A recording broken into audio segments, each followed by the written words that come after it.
I was involved in some of the discussions. I went to all the rooms.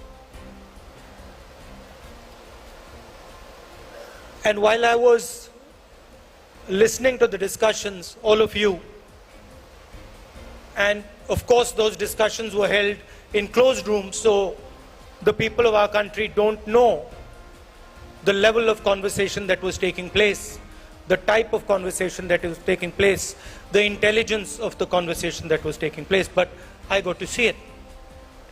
And while I was watching this, I was asking myself the question,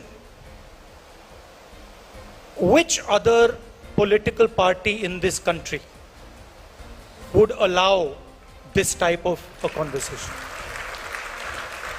A conversation where the senior most leadership is bluntly told, without holding back, without any hesitation, is bluntly told what the Congress party feels. I was thinking to myself, certainly the RSS and the BJP would never allow such a thing. In fact, many of our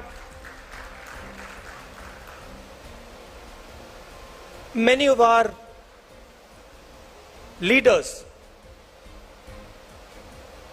Arya ji is here. Many of our leaders who have come back have said to me exactly what the BJP allows them to say and doesn't allow them to say. Arya ji himself told me that as a Dalit in the BJP, he had no place. As a Dalit in the BJP, he was humiliated every single day. These are his words. And there are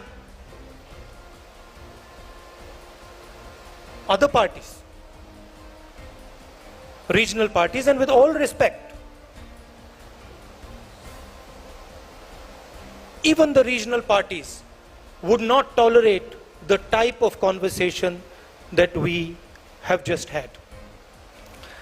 And this conversation, this is not something new in the Congress. This didn't happen just yesterday or day before. We are attacked for it. Every day in the media we are attacked because we allow conversation inside our party. Every day we are attacked. But there is a reason. There is a reason we allow conversation. This party's DNA is a conversation between the people of this country. Doesn't matter where they come from, doesn't matter whether they're rich, poor, what community they're from, Hindu, Muslim, Sikh, Christian, anybody. This party has always provided a platform for a conversation, a platform where people can speak without fear, without worry. And that is what this party continues to do. Unfortunately, this is not how the politics of the country is progressing.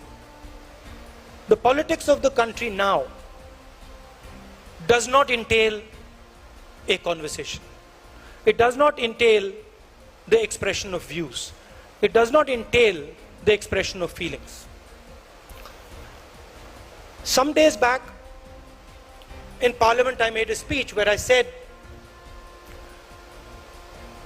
India, Bharat, is a union of states. That is the line that is written in our constitution.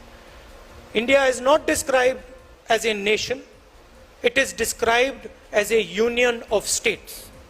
Meaning, the states of India, the people of India, have come together to form the union. They have come together to form the union. And it is critical for the union of this country that the states and the people are allowed to have a conversation. Because the only alternative, and I say this with full responsibility, the only alternative to a conversation between the people of India is violence between the people of India. You can either choose to have a conversation between the people of India, or then you can choose to have violence between the people of India. And this conversation that takes place between the people of India, between the states of India, the instruments of this conversation, the mechanism of this conversation are the institutions that the Congress Party, that your great leaders, Mahatma Gandhi, Jawaharlal Nehru, Patel, Azad ji, Ambedkar ji, have helped us create. These institutions do not belong to any one individual. They do not belong to a political party. They belong to the union of India. They belong to every single person in this union. And today what we are seeing is the systematic destruction. The systematic destruction of the institutions that help India, help the states of India speak to each other. We see it, those of us who are in Parliament, we see it in Parliament House. Our mics are shut off, members are thrown out of the House, conversations are not allowed.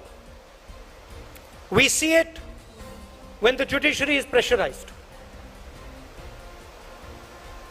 We see it when the arms of the election commission are twisted. We see it when the media is muzzled. And we say, okay, we lightly say that the conversation is being muzzled. But what we do not understand is the consequence of this muzzling. India does not understand it yet. Most people in this country do not understand it. Because the day this country's institutions stop working, the day this country stops speaking to itself, the day this country does not communicate with itself effectively, is the day that we will all be in very serious trouble. And you can already see the tension. It is there for everybody to see. You speak to the press people, they will tell you that we are muzzled. You speak to the political class, speak to the leaders, every single politician knows the word Pegasus. There is not a single politician in this country who does not know what Pegasus is. Pegasus is not a software. Pegasus is the method of silencing the political class of this country. It is not simply a software. It is the way to strangle. It is the way to strangle the political discussion in this country. And so this is what we are seeing. Now the question is, how does the Congress Party respond to this? There's a question on all your minds. We see economic collapse. Some days back, the Prime Minister said, we are going to be exporting wheat.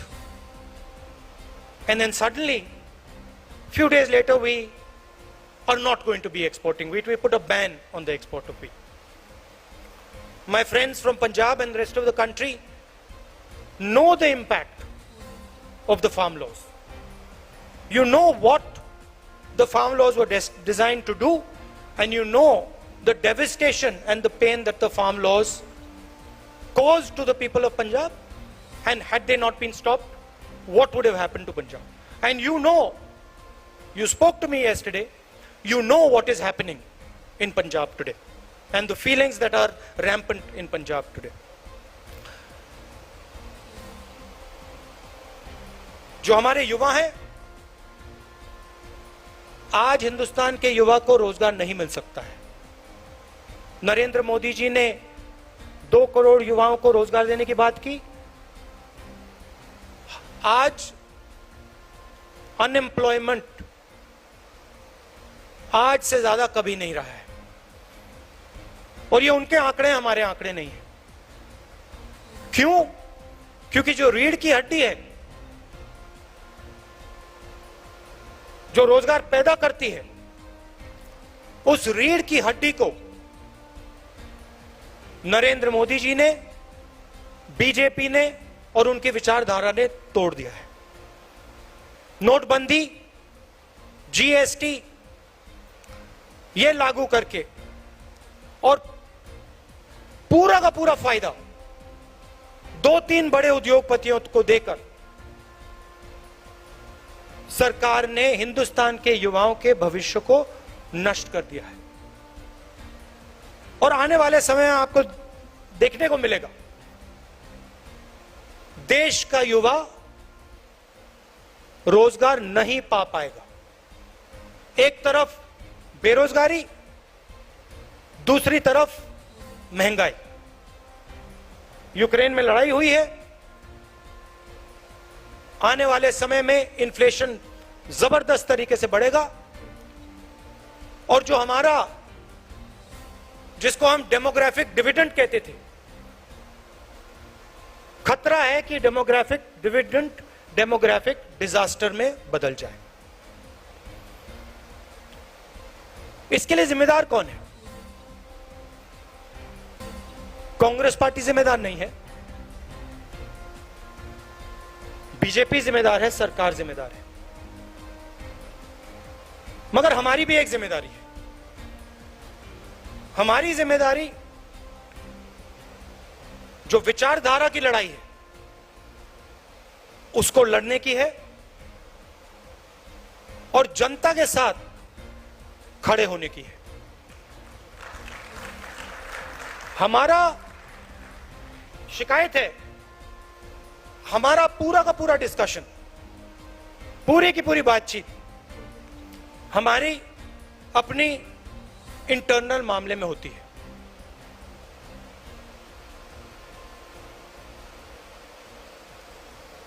कौन सी post किसको मिल रही है,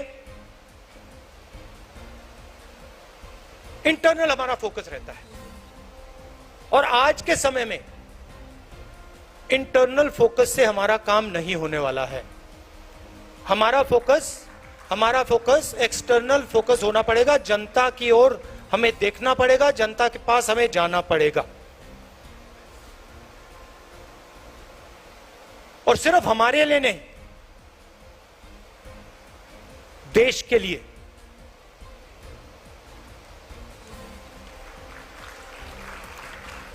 press में पूरा discussion Congress party की positions के बारे में होता है। हमें बिना सोचे,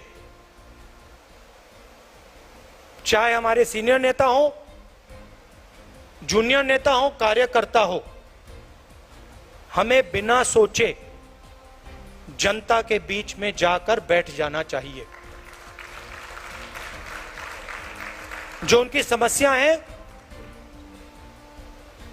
उनको समझना चाहिए, और जो हमारा पहले उनके जनता के साथ कनेक्शन होता था, जो कांग्रेस पार्टी का कनेक्शन जनता से टूटा है, उसको हमें एक्सेप्ट करना पड़ेगा। उस कनेक्शन को हमें फिर से बनाना पड़ेगा। और जनता चाहती है, जनता समझती है कि कांग्रेस पार्टी ही यह काम कर सकती है। जनता समझती है कि कांग्रेस पार्टी ही देश को आगे ले जा सकती है। ये हमारी जिम्मेदारी है। और मुझे ये सुनकर कि कांग्रेस पार्टी ने निर्णय लिया है, अक्टूबर में निर्णय लिया है कि पूरी की पूरी कांग्रेस पार्टी जनता के बीच में जाएगी, यात्रा करेगी और जो जनता के साथ कांग्रेस पार्टी का रिश्ता था और है, उसको एक बार फिर से मजबूत करेगी। यही हमारे लिए रास्ता है और शॉर्टकट से ये नहीं होने वाला है। मैं बता रहा हूं, जो सोचता है कि शॉर्टकट करके ये काम किया जा सकता है, ये काम शॉर्टकट से नहीं किया जा सकता है। ये काम पसीने से ही किया जाएगा, बिना पसीने नहीं किया जाएगा। और आप लोग कर सकते हो, आप में क्षमता है, हम सब में क्षमता है और ये हमारा डीएनए है। हम पैदा ही जनता से हुए, ये संगठन जनता से ही निकला है।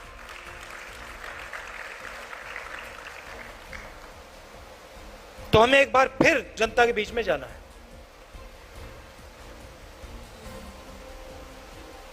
About the Congress party, many things have been discussed about our economic policies, about our political positions, about youngsters, the future of India's youth, the weaker sections, farmers. We had all these discussions and we have prepared papers that give us a clear direction on where we have to go. But I do feel that there are some things which are already in those papers, which I would like to repeat here, which the Congress party must think very seriously about doing. I've said that we must have a mass contact program where all of us, regardless of our age, our position, where all of us go to the people of India and spend not 1 day, 2 days, but months with the people of India. Understand what the people of India want and what the people of India are saying. Understand what the farmers want, what the laborers want. This to me is the first step. The second step is transforming the nature of the Congress party. Not the nature in terms of its thinking, not the nature in terms of its ideology, but its nature in terms of the way we do our work. 21st century is about communication. And if there is one area where our opponents outdo us, it is in communication. They have much more money than us and they are better at communication than we are. So we must think about communication, completely reform our communication systems and communicate with the people of India, with the youngsters in a new way. This is a recommendation that has already been made. I'm just repeating it. I think the idea that certain positions, certain numbers of positions should be for younger people is a very important idea. I am not saying that there should be no older people, but I am saying that when it comes to DCCs, when it comes to BCCs, when it comes to our leadership, we should have a healthy mix of youngsters and seniors. And I think the time has come where we aggressively do this, where we aggressively put new DCCs, new BCCs. There are DCCs who have been there for 15, 20 years. We aggressively change these DCCs and BCCs and make them the pivot of the party and make sure that they are young, dynamic and fully trained in the ideas and the ideology of the Congress party, so they can take on the vicious propaganda and the divisive politics of the RSS. I also feel, and that has also been stated, that we must ensure the idea that one person per family should get a ticket. I know Venugopal has made a caveat to that, but I do think that it is very important that we limit the number of family members that are involved in our organization. Let them work, let them develop, and then let them join the organization. But we must not have a situation where 5 or 6 or 7 members of a family are in the organization. So I think these things are of importance. From my perspective, I am your family. You are my family. I don't see you, और मैं सिर्फ आपकी बात नहीं कर रहा हूं, हम परिवार हैं, और मैं सिर्फ आपके नहीं, यहां 500-600 लोग हैं, मगर मैं हर कांग्रेस के नेता की बात कर रहा हूं, कार्यकर्ता की बात कर रहा हूं. ये एक परिवार है और मैं आपके परिवार का हूं.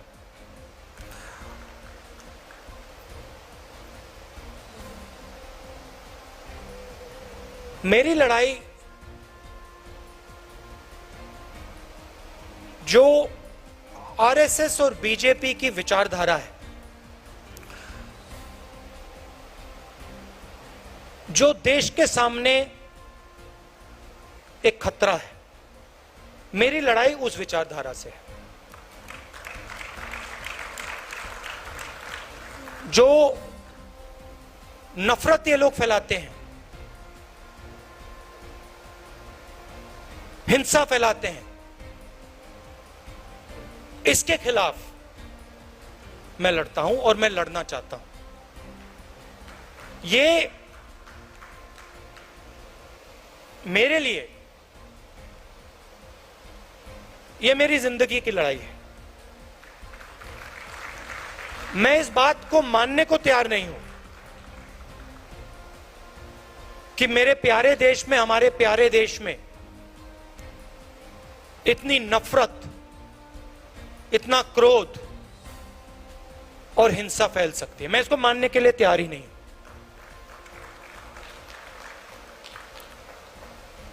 हमारे खिलाफ बड़ी शक्तियां हैं. आरएसएस, बीजेपी का संगठन, आजकल हिंदुस्तान के सारे इंस्टीट्यूशंस. ये आप मत सोचिए कि हम एक राजनीतिक पार्टी से लड़ रहे हैं. हम राजनीतिक पार्टी से नहीं लड़ रहे हैं. राजनीतिक पार्टी सिर्फ एक भाग है. हम हिंदुस्तान के हर इंस्टीट्यूशन से लड़ रहे हैं.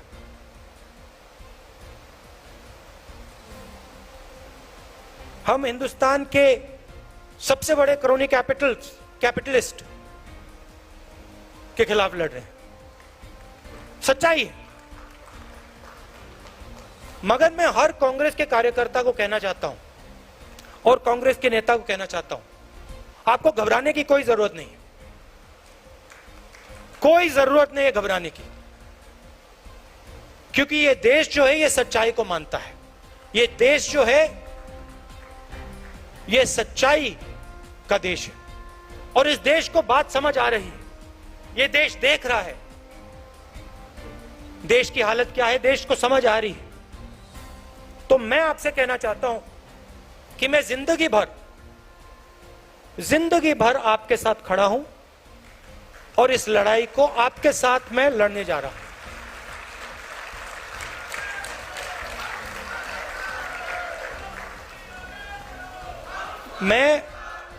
मैं इन शक्तियों से डरता नहीं हूं, मुझे कोई फर्क नहीं पड़ता है। मैंने अपनी जिंदगी में कोई भ्रष्टाचार नहीं किया, 1 रुपया नहीं लिया है, मुझे कोई डर नहीं है। मैं बिना डरे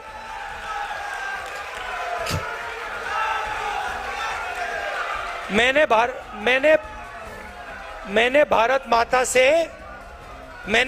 माता से 1 पैसा नहीं लिया है और मैं सच्चाई बोलने से नहीं डरता हूं। मैं सच्चाई बोलने से नहीं डरता हूं। तो मैं आपको यह कहना चाहता हूं, कांग्रेस के हर कार्यकर्ता से, यह लड़ाई हम सबकी लड़ाई है। इस लड़ाई में हम सब शामिल हैं।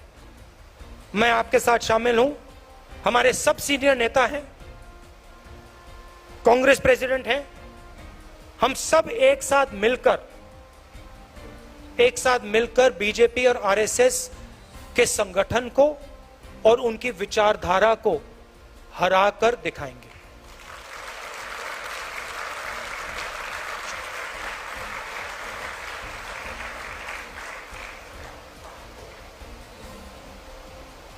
कभी कभी हमारे जो सीनियर नेता हैं, कार्यकर्ता हैं,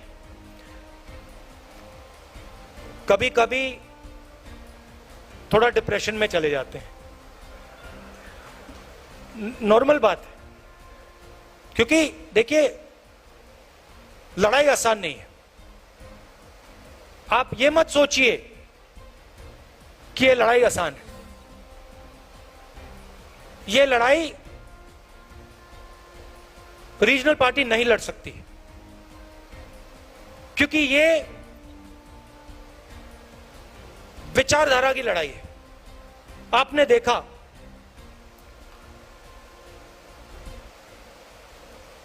एक विचारधारा, आरएसएस की विचारधारा,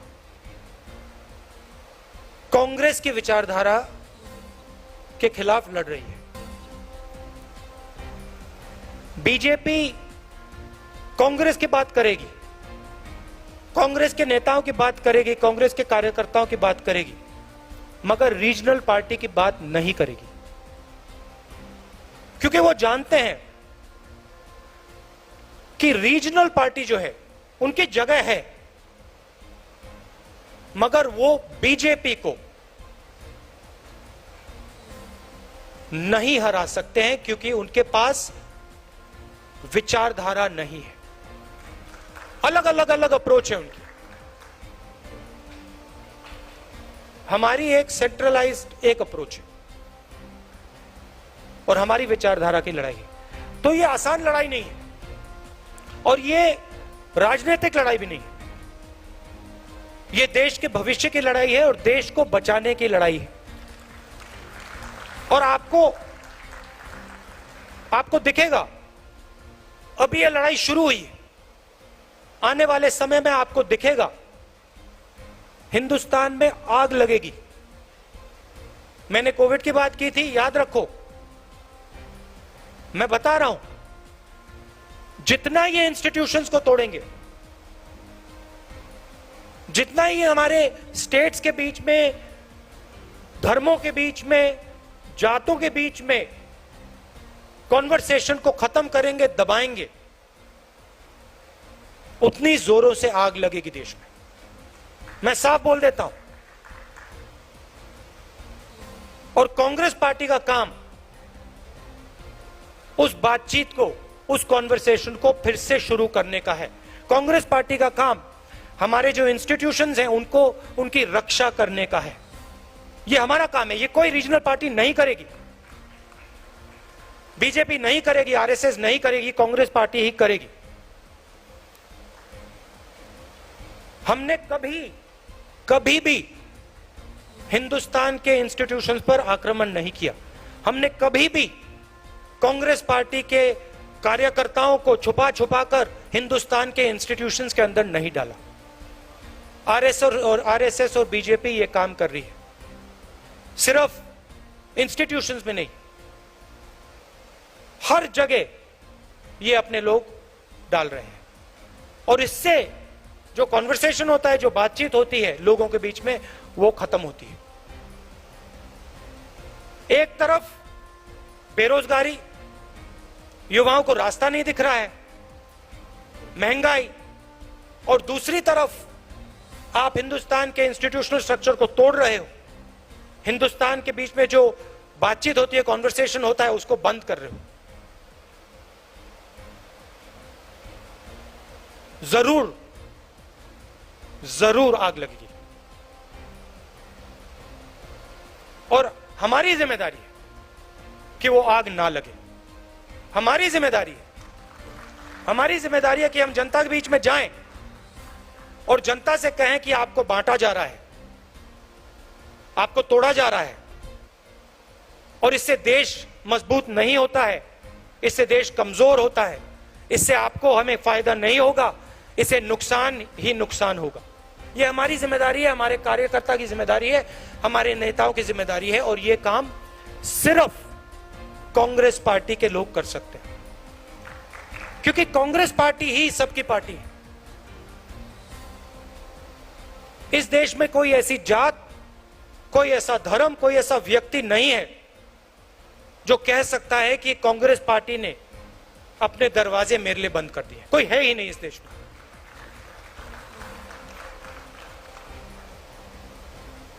रीजनल पार्टीज कोई किसी जात की है,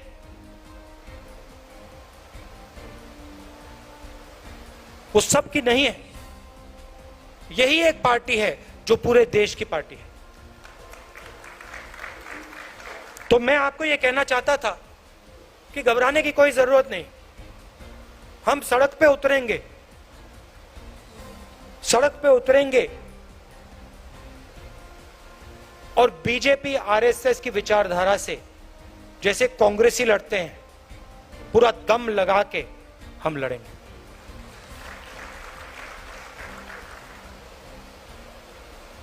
All of you came here and showed us the way forward. You gave us a direction. Leaders, senior leaders showed us, told us where we should go. And I think there is a lot of clarity in terms of where the Congress party has to go in terms of policy, in terms of thinking, what our positions should be, what our political positions should be.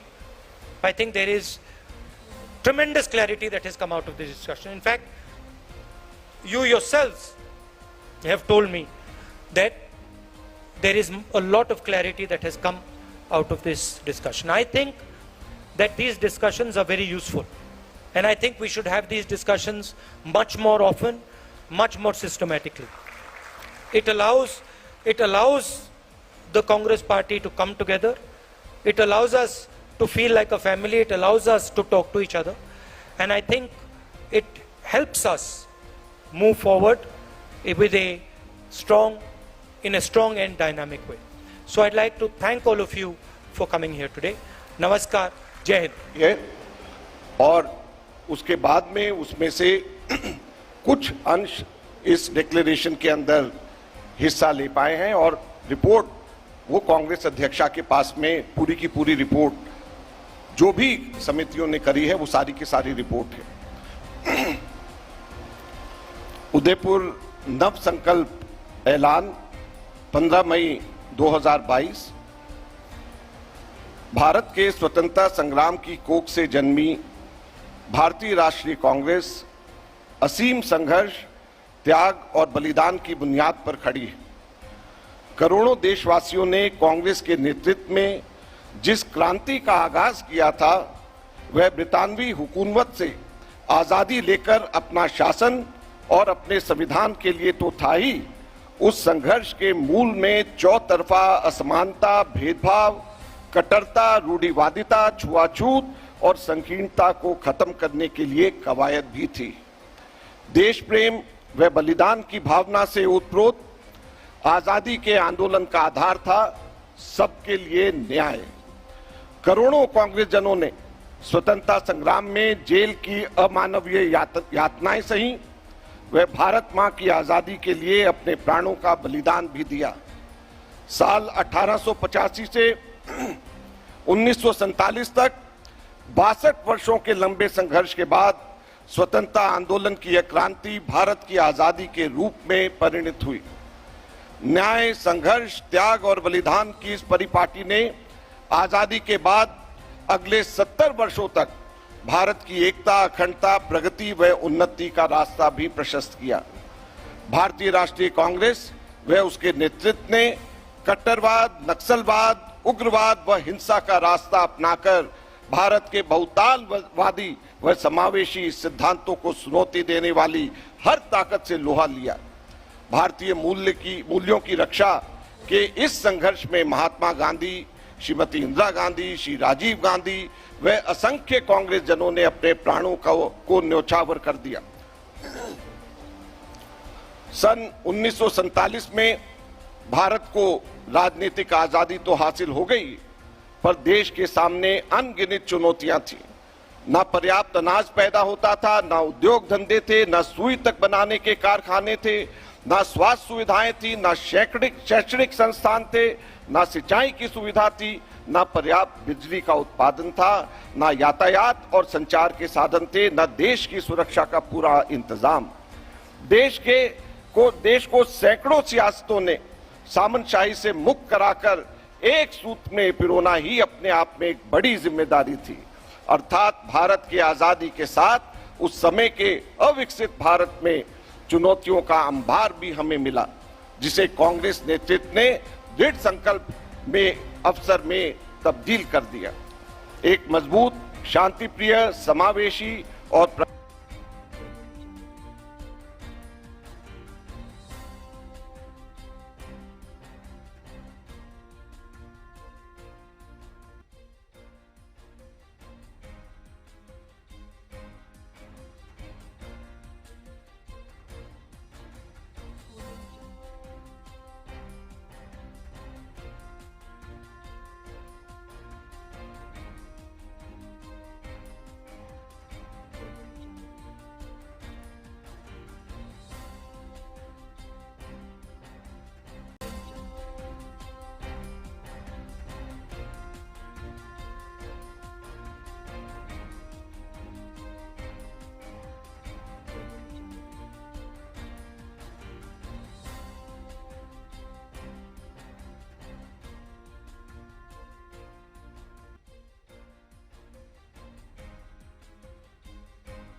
बाद आकांक्षाओं व अपेक्षाओं को जानबूझ करके गहरे अंधकार में धकेल दिया गया है। कभी नोटबंदी के नाम पर देश के रोजगार व व्यवसाय पर हमला बोला गया, तो कभी मनमानी जीएसटी से छोटे छोटे और मंझले उद्योगों को तालाबंदी के कागार पर ला करके खड़ा कर दिया गया। कभी मनमाने लॉकडाउन से लाखों करोड़ों देशवासियों को सड़कों पर दर बदर की ठोकरें खाने को मजबूर किया, तो कभी कोरोना की विभीषिका में सरकार की नाकामी के चलते लाखों लोगों को तिल तिल कर दम तोड़ने पर मजबूर कर दिया। अहंकार की पराकाष्ठा तो यह थी कि लाशों से पटी पड़ी गंगा मैया और उसके तट भी अहंकारी शासकों को नजर नहीं आए। यही नहीं, बीते 8 वर्षों में देश का नौजवान असहनीय बेरोजगारी का दंश झेल रहा है। महंगाई की आग ने तो हर व्यक्ति व परिवार को झुलस करके रख दिया है। घर के लिए गैस का सिलेंडर खरीदना भी सपना हो गया है। पेट्रोल, डीजल, आटा, खाने का तेल, दाल, सब्जी, रोजमर्रा के इस्तेमाल की सभी चीजों की आसमान छूती कीमतों ने देशवासियों की जिंदगी दुर्भर कर दी है। बेरोजगारी और महंगाई अब देश के नागरिकों के लिए अभिशाप बन गए हैं। समाज का कोई वर्ग सत्तासीन सरकार की बेरुखी से अछूता नहीं रहा। जब 3 खेती विरोधी काले कानूनों के खिलाफ लाखों किसान सड़कों पे उतरे, तो सरकार ने उन्हें बर्बरता से मारा, उनकी राह में कील और कांटे बिछाए तथा उन्हें आतंकी तक घोषित कर डाला। दूसरी तरफ देश भयंकर आर्थिक मंदी के दौर से गुजर रहा है। उद्योग धंधे चौपट पड़े हैं और सरकार बेपरवाह। 75 साल में पहली बार देश का रुपया बेदम और बेजार दिखाई पड़ता है। यहां तक कि $1 के मुकाबले रुपए की कीमत 77 रुपए 50 पैसे पार कर गई है। अब तो 70 साल में बनाई देश की हर संपत्ति को मौजूदा सरकार द्वारा मनमाने तरीके से बेचा जा रहा है। ऐसा लगता है कि सरकार ने इंडिया ऑन सेल का बोर्ड लगा दिया है। अपनी अक्षम्य नाकामियों पर पर्दा डालने के लिए मौजूदा भाजपा सरकार ने देश में सांप्रदायिक वैमनस्यता का वातावरण निर्मित कर रही है। अल्पसंख्यकों, दलितों व गरीबों को निशाना बनाया जा रहा है। भाजपा द्वारा धर्म व जाति के आधार पर नफरत के बीज बोकर सत्ता की भूख मिटाई जा रही है। भारत के बहुलतावाद, भाईचारे व समावेशी मूल्यों पर हमला बोला जा रहा है। भारत को जात पात, धर्म, खान पान, पहनावे, भाषा, क्षेत्रवाद और रंग के आधार पर विभाजित करने का कुत्सित संघर्ष षड्यंत्र हो रहा है। केंद्र की सत्तासीन सरकार व उसकी विचारधारा के कट्टरवाद व रूढ़िवादिता ने देश की अर्थव्यवस्था को हाशिए पर लाकर के खड़ा कर दिया है। यह सब देश के वर्तमान और भविष्य के लिए गंभीर खतरे की घंटी है। इन विषम परिस्थितियों व चुनौती के मद्देनजर भारतीय राष्ट्रीय कांग्रेस ने नव संकल्प शिविर का आयोजन किया। मौजूदा विभाजनकारी वातावरण में आम जनमानस को धार्मिक व जातीय बंटवारे के जाल में उलझाकर चुनावी हित साधने की राजनीति गहन चिंतन का विषय है। पार्टी ने 6 विषयों पर 6 समूहों का गठन किया। हर समूह में खुले मन से सभी साथियों ने प्रभावशाली सुझाव व विचार व्यक्त किए। सभी समूहों ने अपने मंथन की विस्तृत रिपोर्ट आज कांग्रेस अध्यक्षा को सौंप दी। हाल में हुए चुनावों में अपेक्षाकृत परिणाम न आना, वह संगठन की खामियां तथा उसे जरूरी तब्दीलियां करने व जमीनी जुड़ाव को मजबूत करने पर गहन मंथन किया गया। खुले मन से त्रुटियों पर चर्चा हुई, भिन्न भिन्न विचारों पर मंथन हुआ।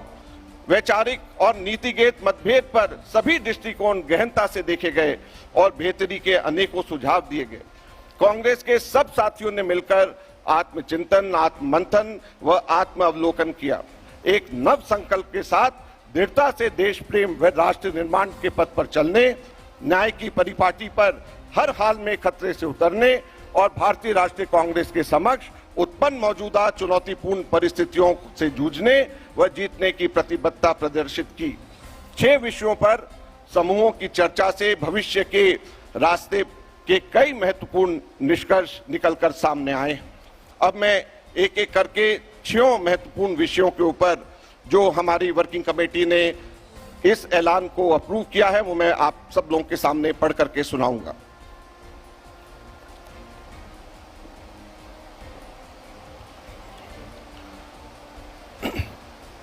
सबसे पहले संगठन वह कांग्रेस के जमीनी कार्यकर्ता ही पार्टी के असली ताकत हैं। संगठनात्मक स्तर पर कांग्रेस की निर्णायक भूमिका निभाने हेतु व्यापक विचार मंथन हुआ। इस मंथन के निष्कर्षों का सारांश यह है कि अगले 90 से 180 दिनों में देश भर में ब्लॉक स्तर, जिला स्तर, प्रदेश व राष्ट्रीय स्तर पर सभी रिक्त नियुक्तियां संपूर्ण कर जवाबदेही सुनिश्चित की जाएगी। संगठन को प्रभावी बनाने हेतु ब्लॉक कांग्रेस के साथ साथ मंडल कांग्रेस कमेटियों का भी गठन किया जाएगा। कांग्रेस संगठन में राष्ट्रीय स्तर पर 3 नए विभाग यानी डिपार्टमेंट्स का गठन किया जाएगा। नंबर 1, पब्लिक इंसाइट डिपार्टमेंट, ताकि भिन्न भिन्न विषयों पर जनता के विचार जानने व नीति निर्धारण हेतु तर्क संगत फीडबैक, साइंटिफिक फीडबैक कांग्रेस नेतृत्व को मिल सके। राष्ट्रीय training institute, national institute for training का गठन हो, ताकि पार्टी की नीतियों, विचारधारा, दृष्टि, सरकार की नीतियां व मौजूदा ज्वलंत मुद्दों पर पार्टी के नेताओं व कार्यकर्ताओं का व्यापक प्रशिक्षण हो पाए। केरला स्थित Rajiv Gandhi institute of development studies से इस राष्ट्रीय ट्रेनिंग इंस्टीट्यूट की शुरुआत करी जाएगी। तीसरा डिपार्टमेंट होगा अखिल भारतीय कांग्रेस कमेटी के स्तर पर इलेक्शन मैनेजमेंट डिपार्टमेंट का गठन किया जाएगा, ताकि हर चुनाव की तैयारी प्रभावशाली तरीके से हो व अपेक्षित परिणाम निकले। भारतीय राष्ट्रीय कांग्रेस के महासचिव संगठन के तहत अखिल भारतीय कांग्रेस कमेटी, प्रदेश कांग्रेस कमेटी, जिला कांग्रेस कमेटी के पदाधिकारियों के कार्य का मूल्यांकन भी हो, ताकि बेहतरीन काम करने वाले पदाधिकारियों को आगे बढ़ने का मौका मिले और निष्क्रिय पदाधिकारियों की छटनी की जा सके। पार्टी में लंबे समय तक एक ही व्यक्ति द्वारा पद पर बने रहने के बारे में कई विचार सामने आए। संगठन के हित में यह है कि 5 वर्षों से अधिक कोई भी व्यक्ति एक पद पर ना रहे, ताकि नए लोगों को मौका मिल सके। यही नहीं, मौजूदा भारत के आयु वर्ग व बदलते स्वरूप के अनुसार यह आवश्यक है कि कांग्रेस की कार्य समिति, सेंट्रल वर्किंग कमेटी, राष्ट्रीय पदाधिकारी, प्रदेश, जिला, ब्लॉक व मंडल पदाधिकारियों में 50% पदाधिकारियों की आयु 50 वर्ष से कम हो।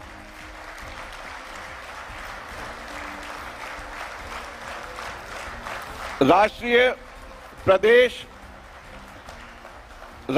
प्रदेश, जिला, ब्लॉक व मंडल संगठनों की इकाई में सामाजिक वास्तविकता का प्रतिबिंब भी हो, यानी दलितों, आदिवासियों, पिछड़ों, अल्पसंख्यकों व महिलाओं को न्याय संगत प्रतिनिधित्व मिले। इन सभी जगहों पे संगठन में एक व्यक्ति एक पद का सिद्धांत लागू हो। इसी प्रकार एक परिवार एक टिकट का नियम लागू हो। यदि किसी के परिवार में दूसरा सदस्य राजनीतिक तौर से सक्रिय है तो 5 साल के संगठनात्मक अनुभव के बाद ही वह व्यक्ति कांग्रेस टिकट के लिए पात्र माना जाए।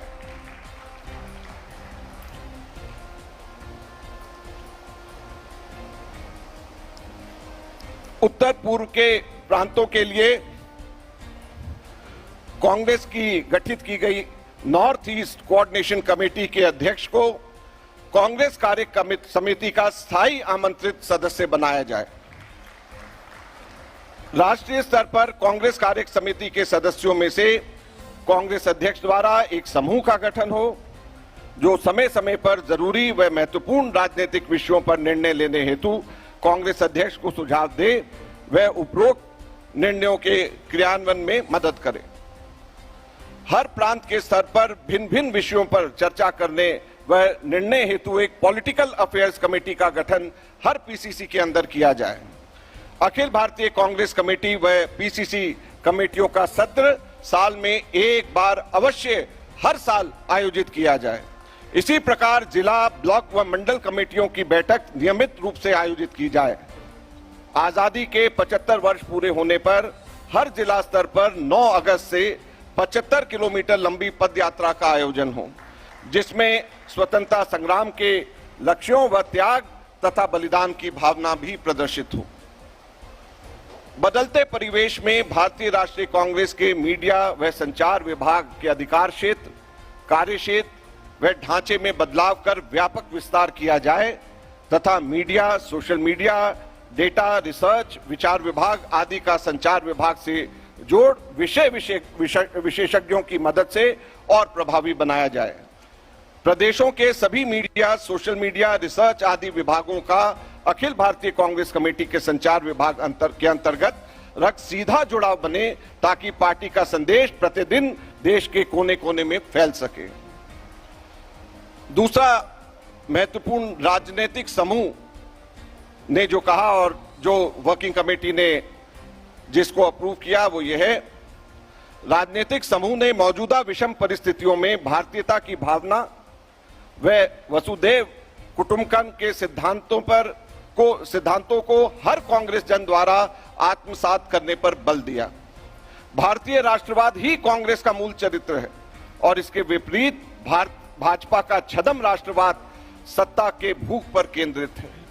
हर कांग्रेस जन का कर्तव्य है कि वह इस अंतर को जन जन तक पहुंचाए। आज सत्तासीन दल द्वारा भारतीय संविधान, उसमें निहित सिद्धांतों व अधिकारों तथा बाबा साहब अंबेडकर की सोच पर षड्यंत्रकारी हमला बोला गया है। संवैधानिक अधिकारों पर आक्रमण का पहला आघात देश के दलितों, आदिवासियों, पिछड़ों, अल्पसंख्यकों, महिलाओं व गरीबों को पहुंचा है। भारतीय राष्ट्रीय कांग्रेस का संकल्प है कि सभी कांग्रेस जन गांधीवादी मूल्यों व नेहरू जी की आजाद भारत के सिद्धांत की रक्षा हेतु हर हालत में संघर्षरत रहेंगे। साथ साथ नागरिकों के अधिकारों की रक्षा करने वाली सभी संवैधानिक संस्थाओं को भी सत्ता के हित साधने के लिए कमजोर व निष्प्रभावी बना दिया गया है। इन विघटनकारी ताकतों से लोहा लेने हेतु कांग्रेस संगठन के साथ साथ भारतीय राष्ट्रीय कांग्रेस के सभी सामाजिक, सांस्कृतिक, गैर सरकारी संगठनों, ट्रेड यूनियन, थिंक टैंक व सिविल सोसाइटी समूहों से व्यापक संपर्क और संवाद स्थापित करेगी। जहां भारतीय राष्ट्रीय कांग्रेस को अपने संगठन की शक्ति व बलबूते के आधार पर हर जगह जमीनी पकड़ पैदा करनी है, वहीं राष्ट्रीयता की भावना व प्रजातंत्र की रक्षा हेतु भारतीय राष्ट्रीय कांग्रेस सभी समान विचारधारा के दलों से संवाद व संपर्क स्थापित करने के लिए कटिबद्ध है तथा राजनीतिक परिस्थितियों के अनुरूप जरूरी गठबंधन करने के रास्ते खुले रखेगी। भारत की संप्रभुता व भूभागीय अखंडता पर चीन द्वारा अतिक्रमण को कभी बर्दाश्त नहीं किया जा सकता। लद्दाख में भारतीय सैनिकों की शहादत को हम सलाम करते हैं। इस पूरे मामले पर केंद्र सरकार की जवाबदेही सुनिश्चित न होना व प्रधानमंत्री की रहस्यमयी चुप्पी देश के लिए गंभीर चिंता का विषय है। कई दौर की वार्ता के बावजूद चीन द्वारा भारत की सरजमीन से अनधिकृत कब्जा न छोड़ना अपने आप में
भी है।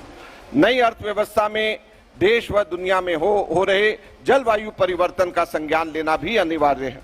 नव संकल्प आर्थिक नीति एक निष्पक्ष, न्यायपूर्ण व समानता के सिद्धांत पर आधारित अर्थव्यवस्था का निर्माण करेगी, जिसमें सभी वर्गों को मौके व आर्थिक प्रगति के अवसर मिल पाएंगे। अब किसान व खेत मजदूर समूह।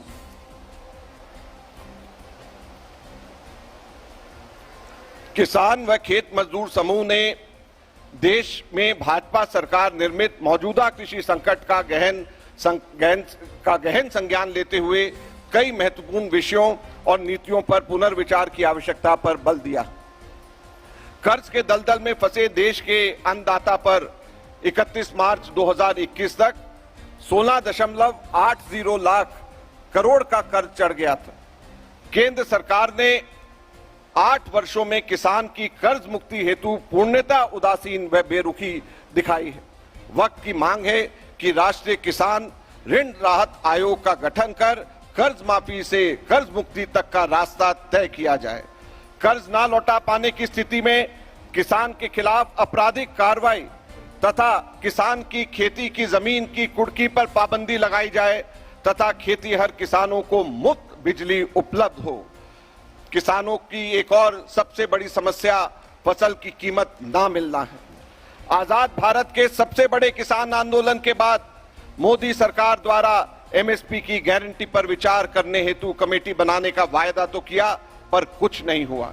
किसान संगठनों की न्यायोचित मांग है कि केंद्र सरकार एमएसपी की कानूनी गारंटी दे तथा किसानों को एमएसपी का निर्धारण कर C2 + 50% के आधार पर हो, यानी एमएसपी निर्धारित करते हुए किसान को कॉस्ट ऑफ कैपिटल व जमीन का किराया जोड़कर 50% अधिक दिया जाए। यह कांग्रेस पार्टी की मांग है। प्रधानमंत्री फसल बीमा योजना भी असलियत में निजी बीमा कंपनी मुनाफा योजना बन गई। निजी बीमा कंपनियों ने पिछले 6 वर्षों में 34,304 करोड़ रुपए का मुनाफा कमाया, पर किसान को कोई लाभ नहीं मिला। वक्त की मांग है कि खेती के पूरे क्षेत्र का बीमा किया जाए व नो प्रॉफिट नो लॉस के सिद्धांत पर बीमा योजना का संचालन सार्वजनिक क्षेत्र की कंपनियां की बीमा कंपनियां करें।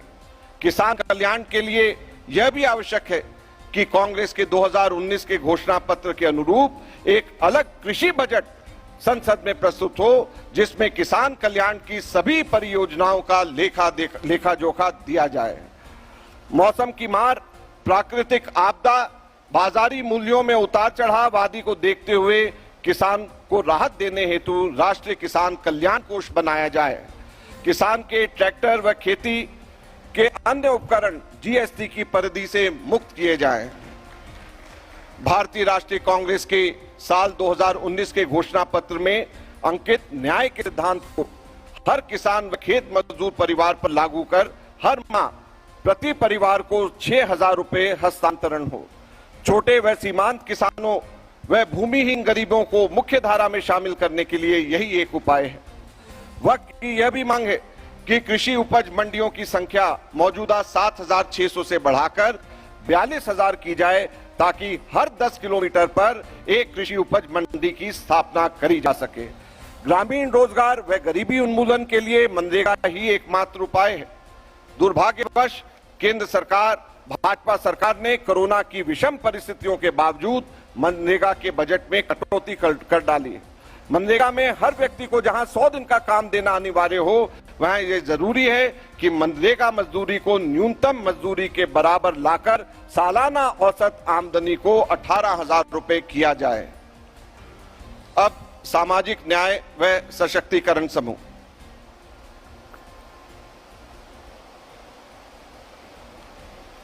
सामाजिक न्याय व सशक्तिकरण समूह ने देश के शोषितों, वंचितों, पिछड़ों, गरीबों व अल्पसंख्यकों के साथ षड्यंत्रकारी अन्याय व भेदभाव पर विस्तृत चिंतन किया तथा इन समूहों की आवाज व मांग कांग्रेस संगठन के माध्यम से देश भर में उठाने का संकल्प लिया।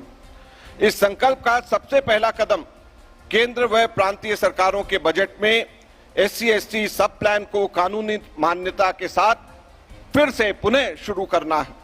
महिला सशक्तिकरण हेतु संसद, विधानसभाओं में व विधान परिषदों में 33% महिला आरक्षण का संवैधानिक संशोधन भी जल्द से जल्द पारित हो तथा हर वर्ग की महिला को अनुपातित आरक्षण का लाभ मिले। मजदूरों के संगठन के सशक्तिकरण हेतु कारगर कदम उठाने का संकल्प भविष्य के भारत के लिए अनिवार्य है।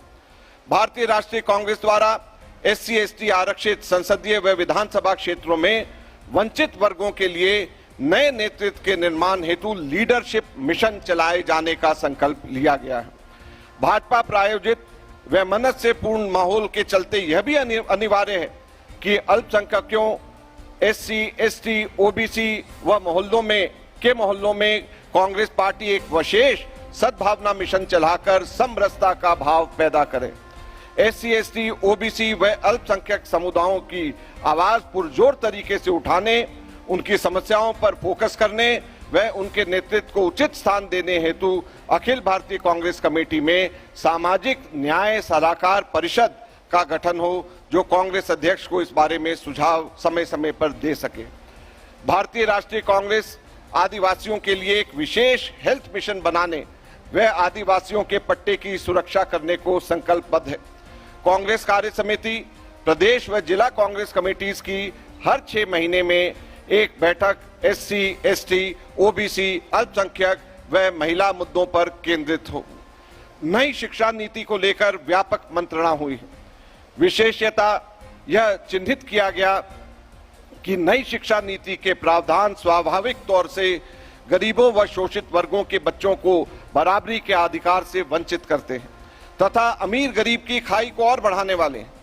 कांग्रेस UPA सरकार द्वारा पिछड़े वर्गों की जातीय जनगणना के आंकड़ों को जानबूझकर के केंद्र सरकार द्वारा सार्वजनिक नहीं किया जा रहा है। इसके पीछे सीधा लक्ष्य पिछड़े वर्गों को उनके अधिकारों से वंचित करना है। हमारा संकल्प है कि जातीय जनगणना के आंकड़ों को सार्वजनिक करने की मांग को लेकर भारतीय राष्ट्रीय कांग्रेस एक निर्णायक संघर्ष करेगी और पिछड़े वर्गों को उसका अधिकार दिला करके रहेगी। अब अंत में युवा समूह।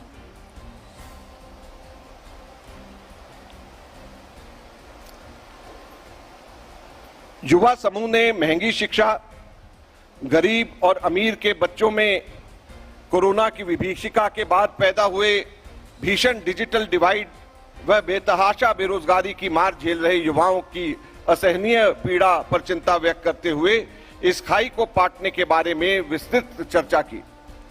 भाजपा निर्मित बेरोजगारी के दंश से लड़ने के लिए कश्मीर से कन्याकुमारी तक रोजगार दो पदयात्रा का प्रस्ताव किया गया, जिसकी शुरुआत आजादी के 75वें वर्ष पूरे होने पर 15 अगस्त 2022 से होगी।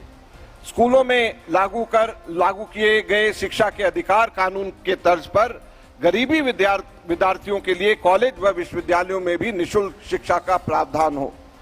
गरीब और अमीर के बच्चों में पैदा हुई अप्रत्याशित डिजिटल डिवाइड की खाई का केंद्र सरकार स्थायी समाधान करे व प्रांतों की मदद करे।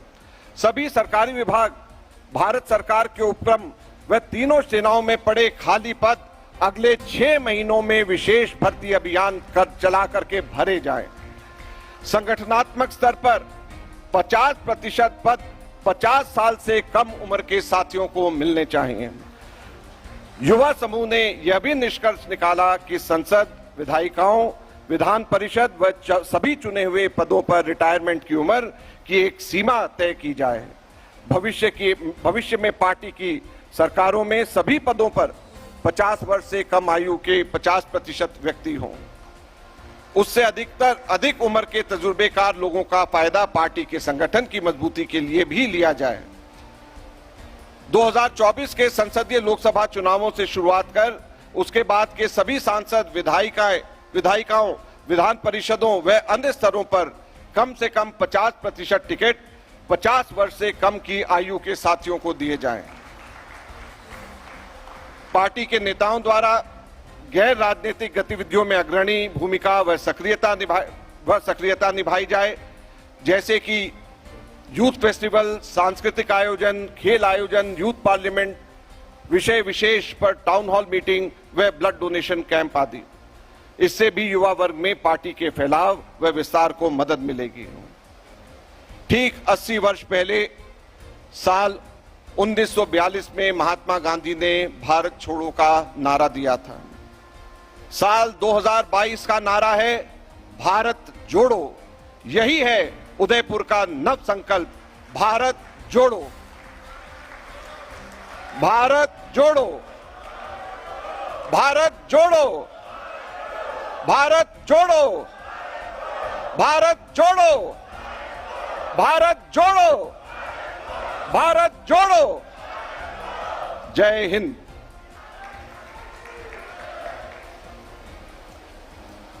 अब मैं अनुरोध करूंगा आज के हमारे बीच में मुख्य वक्ता समापन भाषण देने के लिए।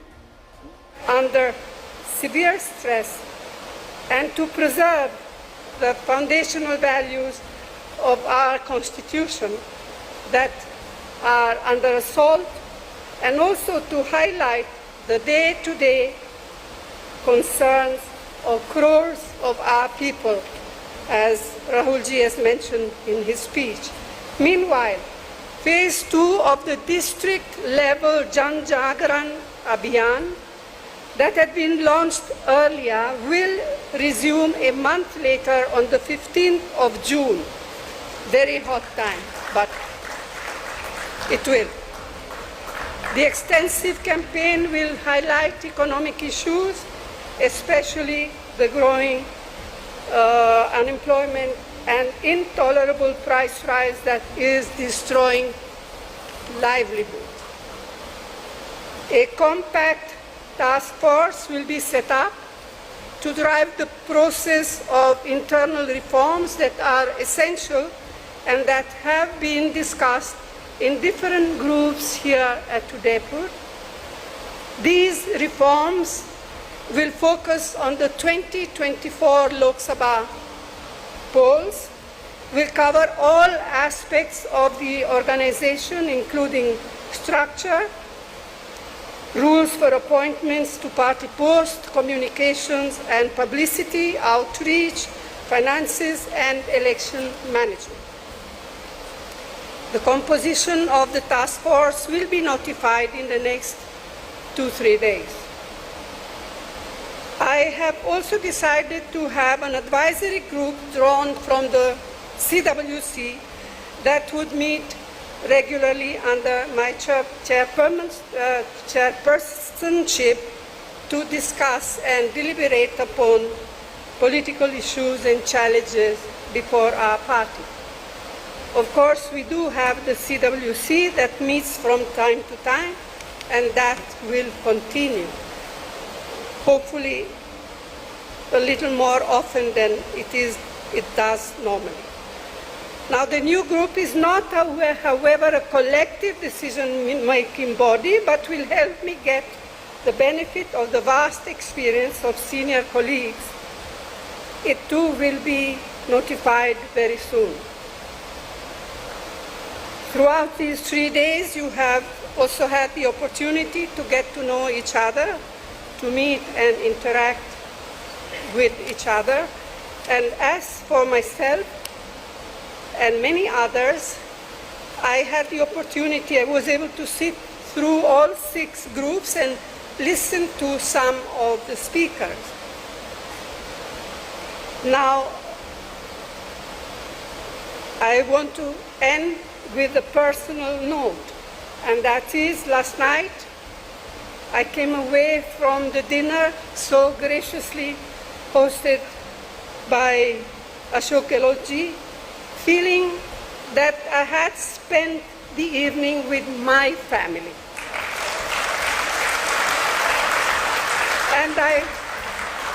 My larger family. And I was very touched when some of younger colleagues, guests and colleagues, shared the same view. And so I very much hope that this is the spirit in which we will disperse from this Chintan Shivir. So, my friends and colleagues, let me wish you all the very best. We will overcome. We will overcome. We will overcome.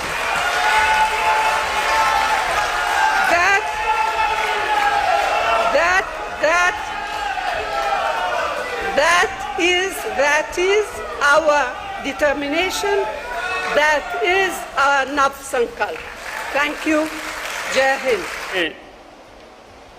भारतीय राष्ट्रीय कांग्रेस के अध्यक्ष सोनिया गांधी जी, पूर्व अध्यक्ष हमारे नेता आदरणीय राहुल गांधी जी, आदरणीय गुलाम नबी जी, आदरणीय अंबिका सोनी जी, आदरणीय खड़गे साहब, हमारी सबकी दीदी प्रियंका जी,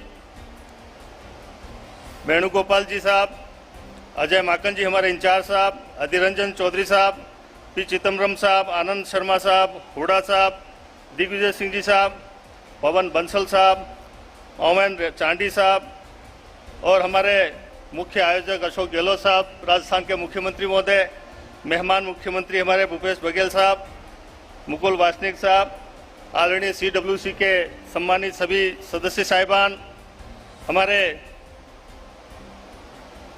प्रदेश कांग्रेस कमेटी के अध्यक्ष आदरणीय गोविंद सिंह जी डोटासरा जो होस्ट भी हैं, 6 कमेटियों के सभी सदस्य साहिबान, 6 कमेटी के चेयरमैन साहिबान जो इस सभी डिक्लेरेशन को तैयार करने में मुख्य भूमिका अदा की है, अग्रिम संगठनों और डिपार्टमेंटों के सभी चेयरमैन साहिबान, सभी सहभागी जिन्होंने इस महत्वपूर्ण नव संकल्प शिविर में भाग लिया और अपने कीमती सुझाव दिए हैं, सभी मीडिया के प्रभारी और मीडिया के साथीगण जिन्होंने अच्छा संकल्प दिखाया हमारा, राजस्थान सरकार के सभी प्रशासनिक अधिकारी कर्मचारी जिन्होंने व्यवस्था बनाने में सहयोग प्रदान किया, सभी होटल मैनेजमेंट के प्रमुख कर्मचारी साथियों जिन्होंने आत्मीय स्नेह के साथ सेवा की है, ट्रांसपोर्टेशन के सभी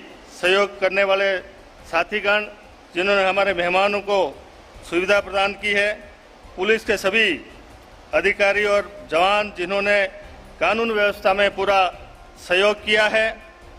यह नव संकल्प शिविर जनजाति बाहुल्य ट्राइबल सब प्लान एरिया उदयपुर में आयोजित हुआ है। हमारे राष्ट्रीय अध्यक्ष आदरणीय सोनिया गांधी जी का दिल की गहराइयों से यहाँ रहने वाले 64,64,000 निवासियों की तरफ से आपका दिल से आभार कि आपने महाराणा प्रताप की संघर्षपूर्ण भूमि, मीराबाई की तपस्या की भूमि, भील सरदार राणा पूंजा की पवित्र भूमि पर यह आयोजन करा के हम सबको गौरवान्वित किया है। और यहाँ से जो घोषणा हुई है, जो घोषणा पत्र जारी हुआ है, ये इतिहास में के पन्नों में लिखा जाएगा और हमारे इस शहर उदयपुर का नाम भी लिखा जाएगा। मुझे सबसे बड़ा गौरव इस बात का है कि ये मेरा चुनाव क्षेत्र, लोकसभा चुनाव क्षेत्र भी रहा है, यहाँ से मैं सांसद भी रहा हूँ और आपकी कृपा से एक आदिवासी को CWC में स्थान दिया है। ये हमारे सबके लिए, पूरे देश के आदिवासियों के लिए गौरव की बात है। हम आपको यही विश्वास दिलाना चाहते हैं, पूरे देश के ये कार्यकर्ता जिनको आपने ऊर्जा दी है, ये पूरी ऊर्जा के साथ आपके साथ हैं। आपको कहीं व्यक्तिगत परिश्रम करने की आवश्यकता नहीं, आप कमांडर का काम करिए, सेना ये बैठी है, ये सेना आगे लड़ेगी।